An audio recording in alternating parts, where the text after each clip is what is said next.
Mega ఫ్యామిలీకి సంబంధించి ఏదైనా వేడుక జరిగిందంటే చాలు అతిథులందరూ బెంబేలెత్తిపోయేలా ఓ వర్గం అభిమానులు పవర్ స్టార్ నినాదాలతో హోరెత్తించేసేవారు కొన్ని నెలల కిందటి వరకు.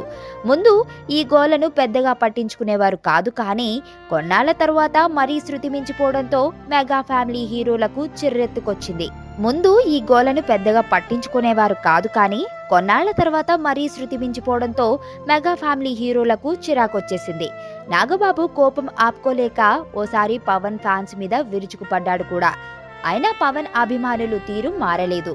దీంతో పవన్ కళ్యాణ్ స్వయంగా రంగంలోకి దిగాడు. చిరంజీవిని సర్దార్ గబ్బర్ సింగ్ ఆడియో వేడుకకు పిలిచి తనకు అన్నయ్యకు ఏ విభేదాలు లేవని, అన్నయ్య తన దైవమని సభాముఖంగా ప్రకటించాడు. చిరు కూడా ఈ విషయంలో పవన్ కు బాగానే సహకరించాడు. మొత్తానికి అన్నదమ్ములిద్దరూ కలిసి నడిపిన ఈ వ్యూహం బాగానే పనిచేసినట్లుంది. మొన్న సరైనడు ఆడియో సక్సెస్ మీట్లో పవర్ స్టార్ నినాదాలు పెద్దగా వినిపించలేదు. పవన్ ప్రస్తావన వచ్చినప్పుడు ఉత్సాహం చూపించారు తప్ప అతిథుల ప్రసంగాలకు పవన్ నినాదాలతో అడ్డు తగల్లేదు ఎవ్వరు.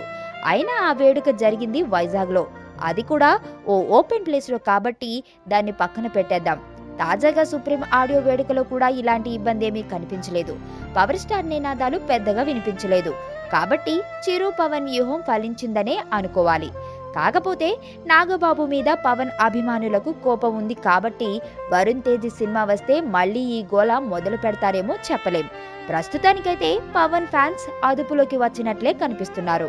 ఎదుటోడితో పెట్టుకోవాలంటే ఉండాల్సింది బ్రాండ్ కాదు, ఇక్కడ దమ్ము టన్నులు టన్నులు ఉంది. ఇంకా చూస్తా